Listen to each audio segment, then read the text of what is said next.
Here's a question that might make you uncomfortable. How many of your daily decisions are actually yours? Not the surface choice, coffee or tea, email or Instagram, but the deeper script running underneath. The reason you got defensive when your partner made that comment yesterday. Why you felt a flash of resentment when your colleague got praised. Why you keep choosing the same type of person to date, even though it never works out. What if I told you that most of what we call personality is actually a collection of patterns laid down before we were 10 years old?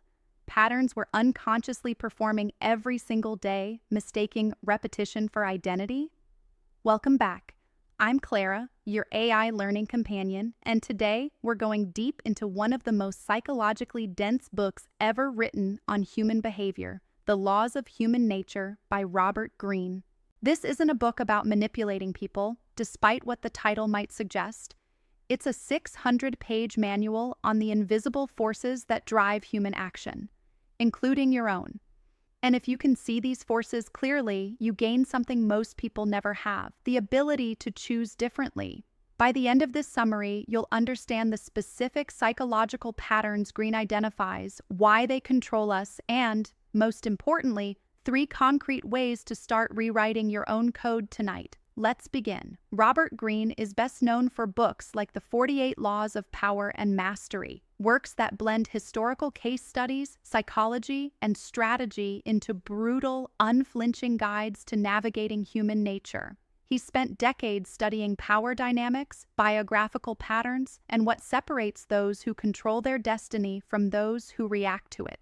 The Laws of Human Nature, published in 2018, is his most ambitious project yet. It synthesizes evolutionary biology, psychoanalysis, neuroscience, and philosophy into 18 laws, repeatable patterns of human behavior that show up across cultures, eras, and personality types.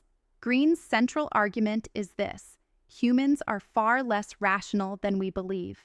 Beneath our carefully curated self-image, we're driven by forces we don't acknowledge, deep insecurities, unconscious childhood wounds, tribal instincts, and biological wiring that prioritizes short-term emotion over long-term thinking. Most people go through life blind to these forces, which means they're controlled by them. They react, they rationalize, they repeat. Greene's promise is that if you learn to decode these laws in yourself and others, you can move from reactive to strategic, from unconscious to awake.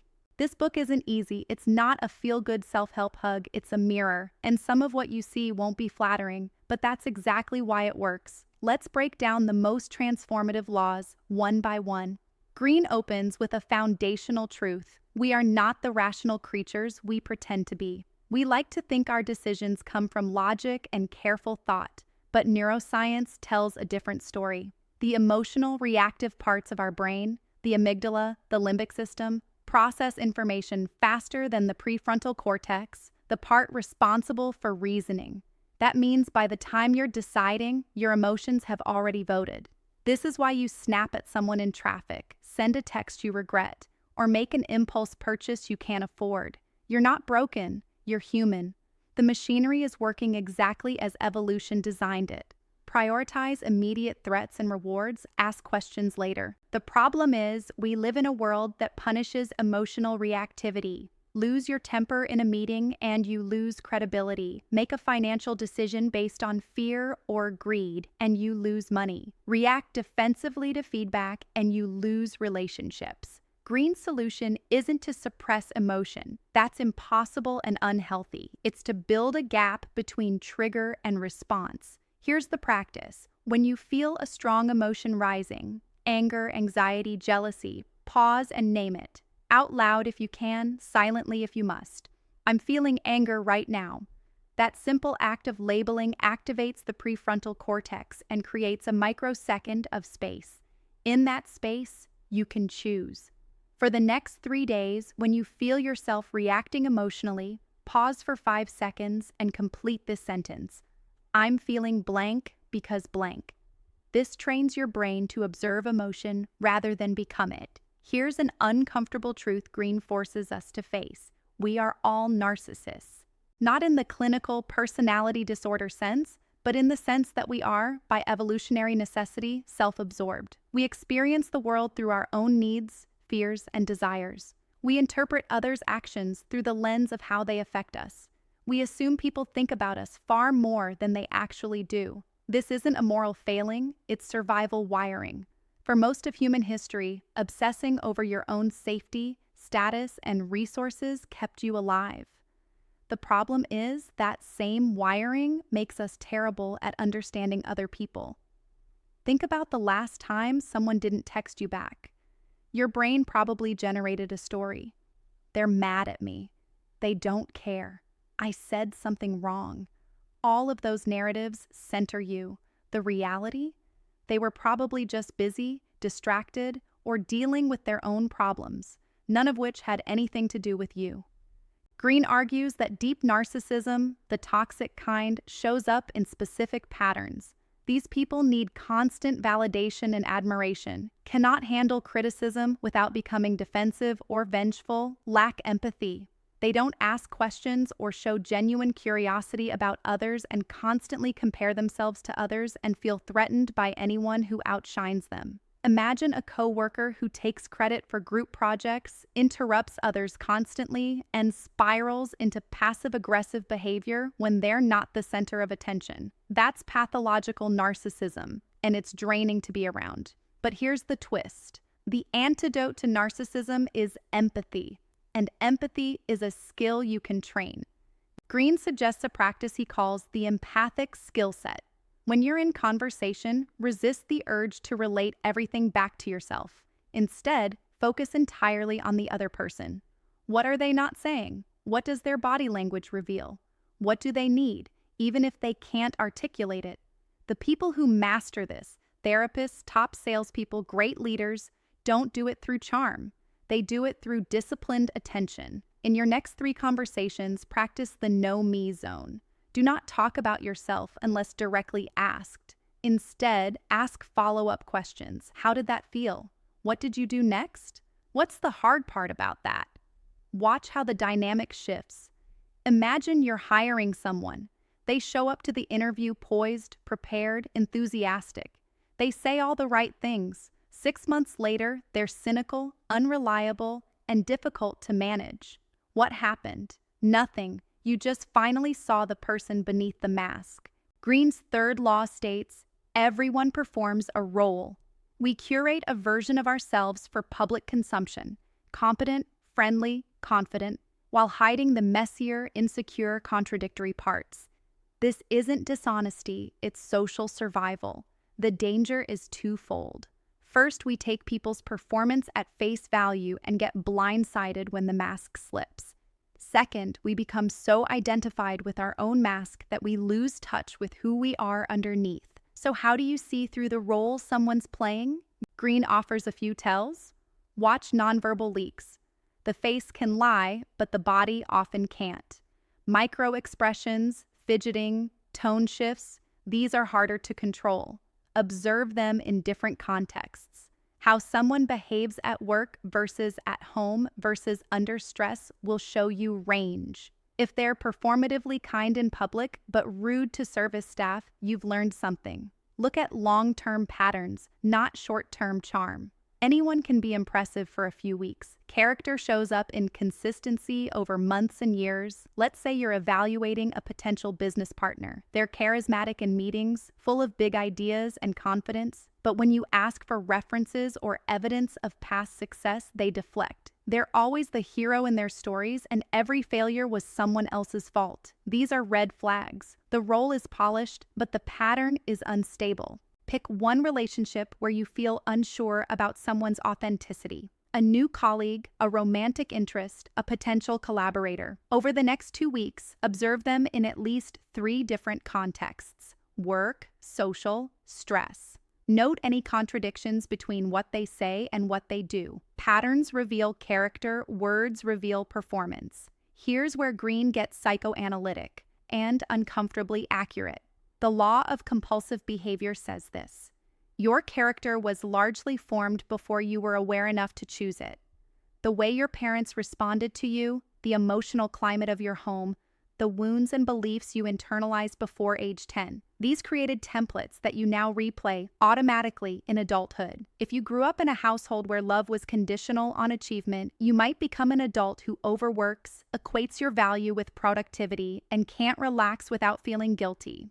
If you were ignored or neglected, you might develop an anxious attachment style, always seeking validation, fearing abandonment, reading rejection into neutral interactions. If you had a hypercritical parent, you might internalize that voice and become your own harshest critic, or project it outward and become hypercritical of others.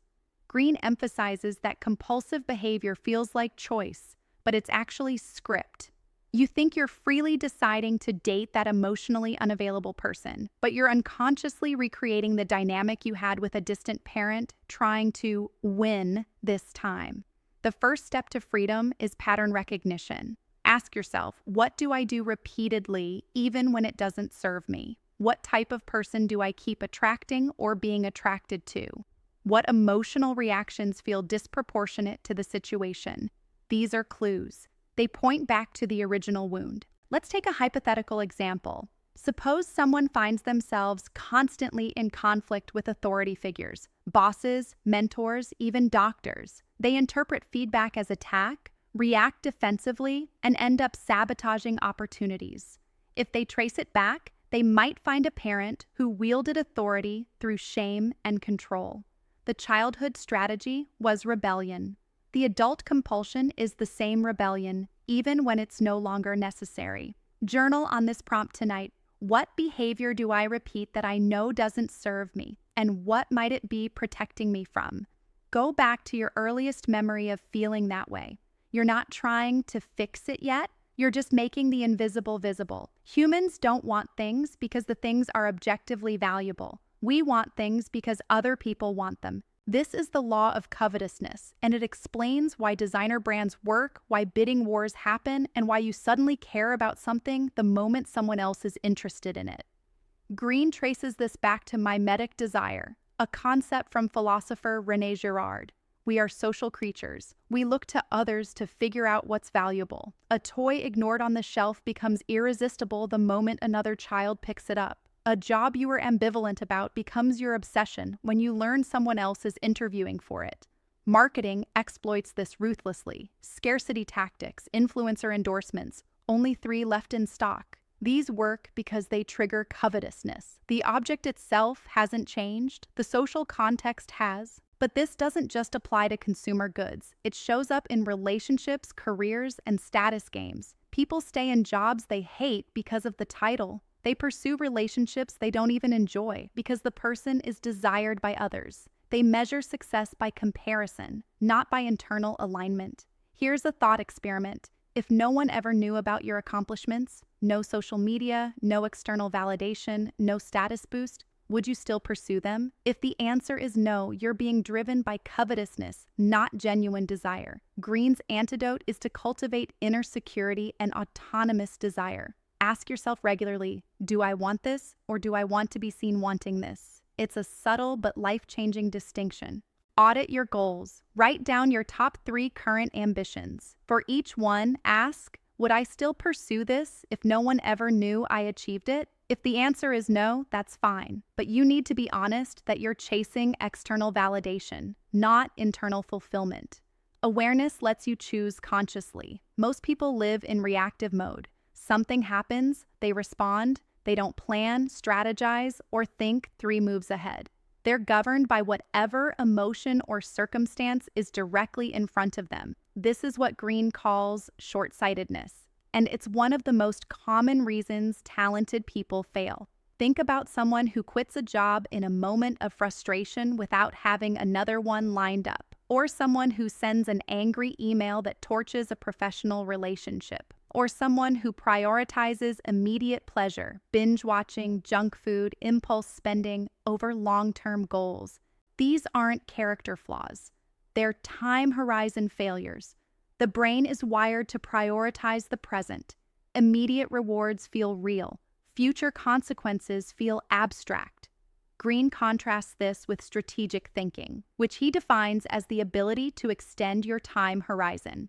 Strategic people don't react, They respond. They pause, consider second and third order consequences, and choose the move that serves their long-term position, even if it's uncomfortable now. Here's a concrete example. Imagine two employees receive unfair criticism in a meeting. Person A reacts immediately, gets defensive, argues, maybe even insults the boss. It feels satisfying in the moment. Long-term, damaged reputation, lost trust, possible job loss. Person B stays calm, acknowledges the feedback publicly, then schedules a private follow-up to address the issue constructively. It's harder in the moment. Long-term, reputation for professionalism, stronger relationship, and strategic influence. Same trigger, different time horizon, different outcome.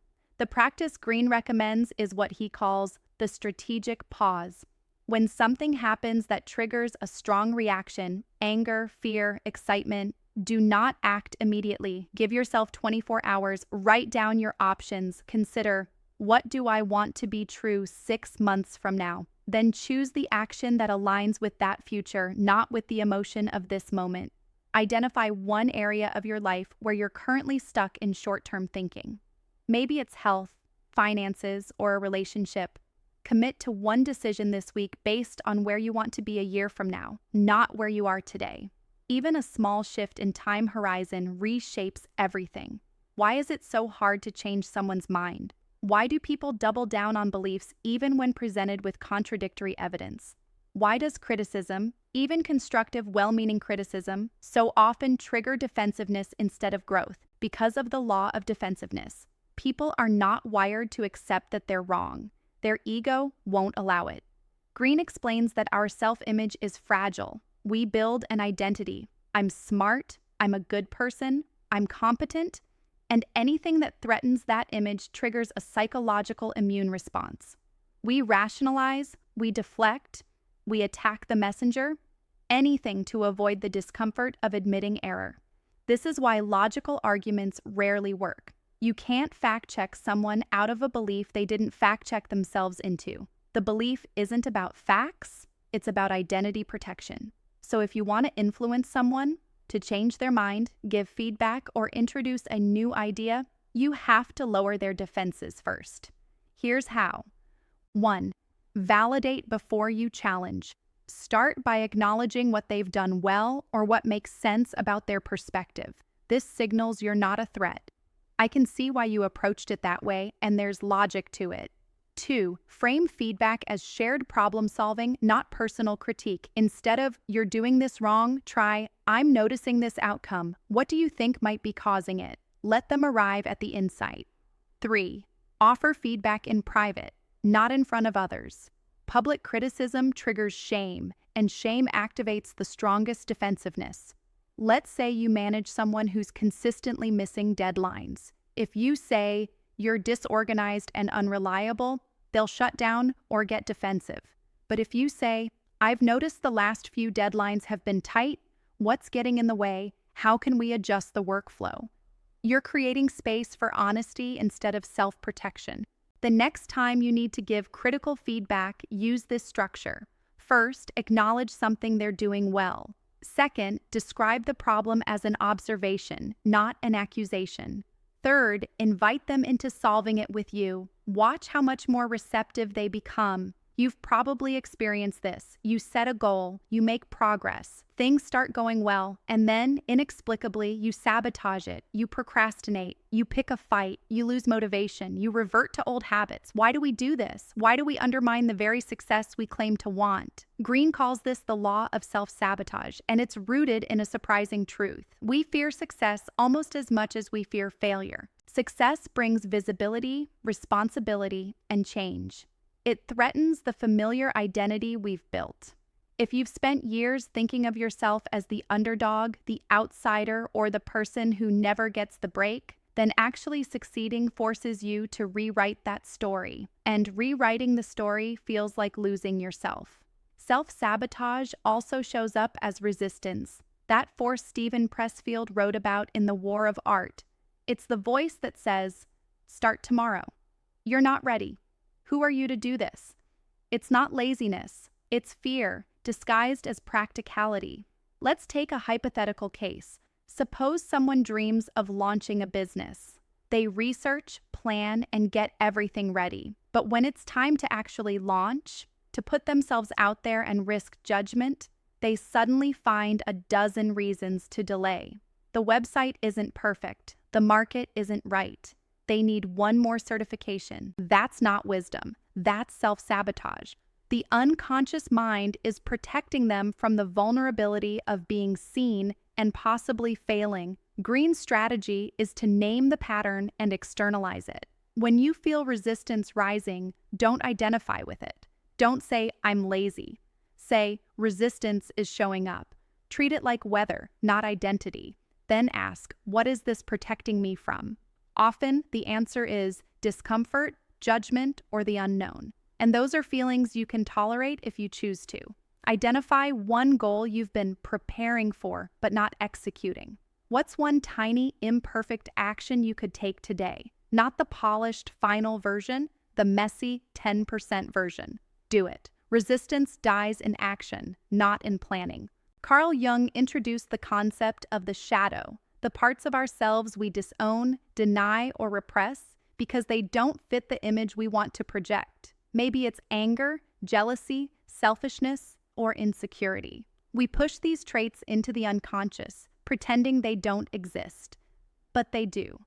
And what we repress doesn't disappear. It leaks out sideways. Greene's law of repression states that the traits you most harshly judge in others are often the traits you've repressed in yourself. This is called projection. Think about someone who constantly criticizes others for being fake or attention-seeking. Often, that's because they've repressed their own desire for attention and authenticity. Or someone who rages against lazy people might be suppressing their own exhaustion and need for rest. The shadow doesn't just show up in judgment. It shows up in inexplicable emotional reactions, self-destructive choices, and the parts of your personality that emerge under stress or intoxication, the you don't want to be. Here's the uncomfortable truth. You are not as good as you think you are. None of us are. We all have capacity for cruelty, pettiness, and selfishness. Denying that doesn't make you virtuous, it makes you unconscious. And unconscious people do the most damage because they don't see it coming. The healthiest people aren't those without a shadow. They're those who've integrated it. They acknowledge the full range of their humanity, the light and the dark, and make conscious choices about which to act on. Greene recommends a practice, shadow journaling. Regularly ask yourself, what traits do I judge most harshly in others? When have I exhibited those traits, even in small ways? What desires or feelings do I never let myself admit? This isn't about wallowing in guilt. It's about honest self-inventory. Because once you see your shadow, it has less power over you. Write down 3 traits you find intolerable in other people. Then, in private honesty, ask, when have I been that way? Even if it's subtle, even if you justified it, find the example. That's your shadow. Acknowledge it. Envy is one of the most toxic and least discussed human emotions. Unlike jealousy, which is about protecting what you have, envy is about resenting what someone else has. And the tricky part? Envy is invisible. People don't announce it. They disguise it as concern, criticism, or humor. They undermine you subtly, sabotage you quietly, and smile to your face while hoping you fail. Greene warns that envy is inevitable if you succeed. The more visible your success, the more envy you'll attract. This isn't paranoia, it's pattern recognition. So how do you recognize it? Signs of envy include excessive praise that feels insincere or over the top, backhanded compliments, "You're so lucky," "Must be nice," "I could never do that," sudden coldness or distance after you share good news. Passive-aggressive comments disguised as jokes, undermining your achievements by attributing them to luck, connections, or circumstances, not skill.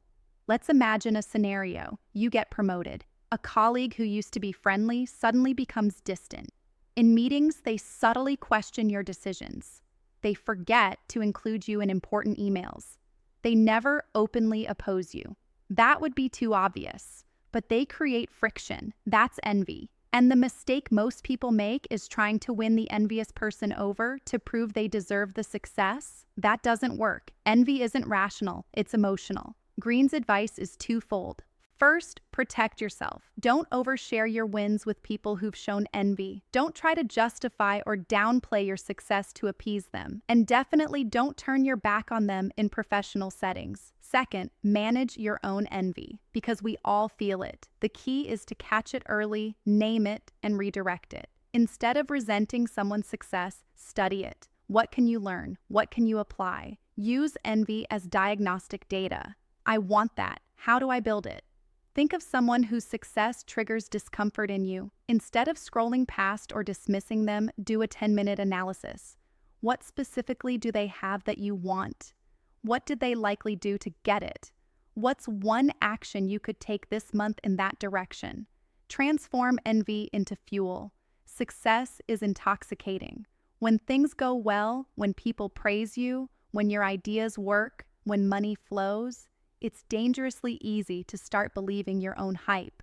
Greene calls this the law of grandiosity. We inflate our self-image and lose touch with reality. You start to think you're invincible. You stop listening to feedback. You take reckless risks because you believe the rules don't apply to you. You surround yourself with yes men who reinforce the fantasy. And then, inevitably, reality reasserts itself, often catastrophically. History is littered with examples. Leaders who overextended their empires, entrepreneurs who expanded too fast, artists who alienated everyone around them. The pattern is always the same: early success, growing ego, isolation from feedback, spectacular collapse. The antidote is relentless reality testing.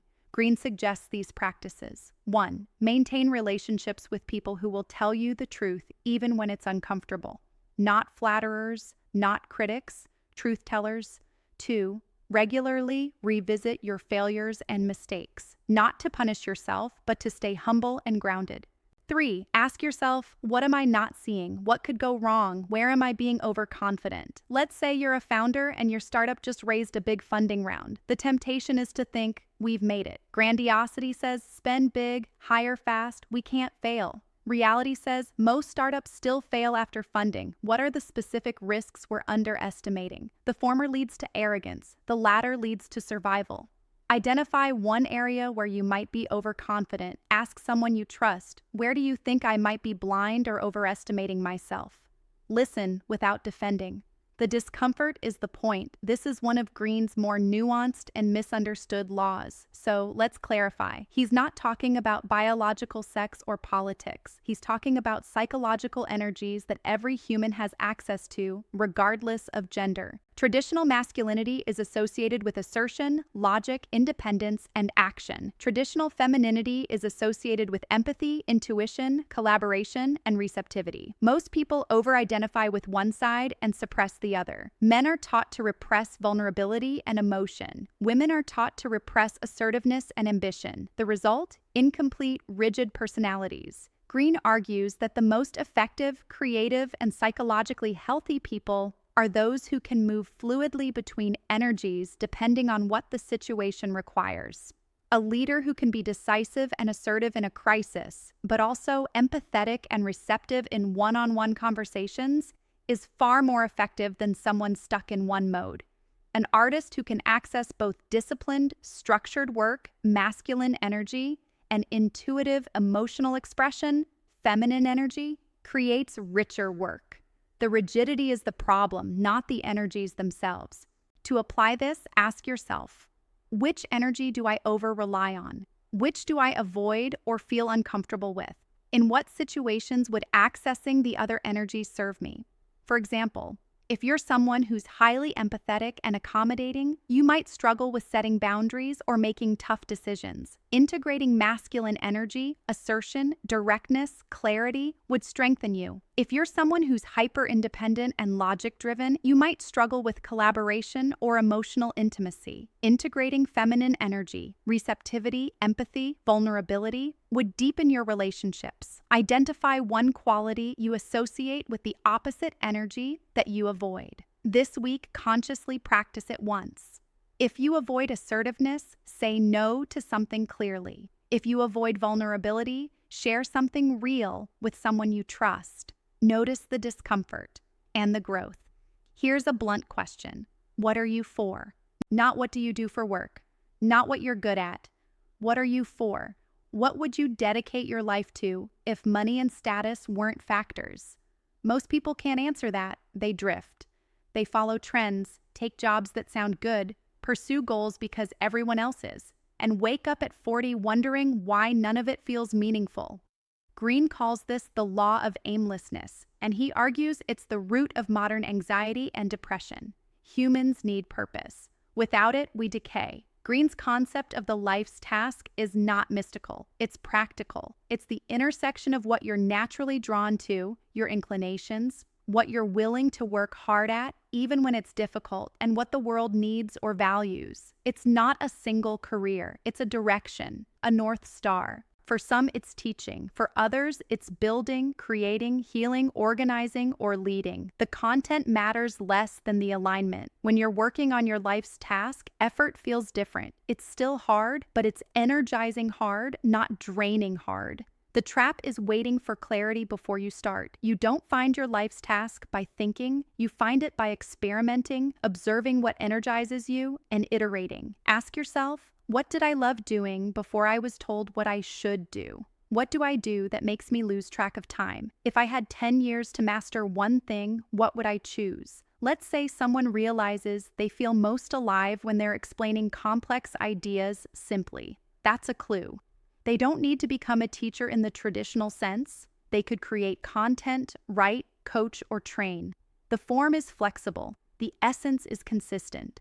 Set a timer for 10 minutes and free write on this. If I could only work on one thing for the next 5 years, knowing I'd become exceptional at it, what would I choose? Don't edit.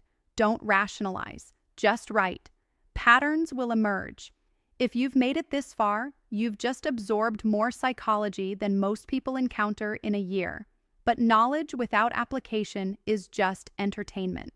So let's distill this into 3 clear, actionable steps you can start tonight. For the next 30 days, keep a 2-minute daily journal. At the end of each day, write down one emotional reaction I had today that felt disproportionate. One time I saw someone else perform a role or mask. One pattern I noticed in myself, compulsive, defensive, envious, whatever. You're not trying to fix anything yet. You're training your brain to see the invisible forces Greene describes. Awareness is the foundation of every other change. Pick one area of life where you've been stuck in short-term thinking: health, money, relationships, career. Ask yourself, where do I want to be in this area 1 year from now? Write it down. Then reverse engineer. What would I need to do consistently, weekly, to get there? Now comes the hard part. Do that thing this week, even if it's uncomfortable, even if the payoff is distant. Run the mile. Save the $100. Have the hard conversation. Send the email. Strategic thinking isn't a personality trait. It's a practice behavior. Start practicing. List the 5 people you spend the most time with. For each one, honestly assess. Do they lower my defenses or raise them? Do they celebrate my growth or subtly undermine it? Do I feel energized or drained after spending time with them? This isn't about cutting people off ruthlessly. It's about being intentional. If someone consistently triggers your worst patterns, envy, defensiveness, insecurity, you need to either set boundaries or limit exposure. And ask the same about yourself. What kind of person am I in others' lives? Am I adding value or am I the energy drain? Relationships shape character more than anything else. Choose them carefully. The Laws of Human Nature is not a book you read once and forget. It's a reference manual for being human. The patterns Greene describes, irrationality, narcissism, envy, self-sabotage, aren't bugs. They're features. They're part of the operating system. But here's the empowering part. Once you see the code, you can rewrite it. You can catch yourself before you react emotionally. You can spot manipulation and role-playing in others. You can identify your childhood scripts and choose not to perform them. You can redirect envy into ambition, grandiosity into humility, aimlessness into purpose. This is not self-help in the soft, affirmational sense. This is self-mastery in the ancient, demanding sense. It requires honesty, discipline, and a willingness to see yourself clearly. including the parts you'd rather ignore. But the payoff is extraordinary. You stop being controlled by invisible forces. You start living consciously. You become the author of your own story. If this summary gave you even one insight you can use, subscribe to the channel. I'm Clara, and I break down the books that actually change how you think. No fluff, no hype, just the ideas that matter. Your homework: pick one law from today that hit hardest. Write it down, and for the next 7 days, watch for it. In yourself, in others, in the world. Pattern recognition is the first superpower. Everything else follows. I'll see you in the next one. Keep learning, keep growing, and keep questioning everything, including yourself.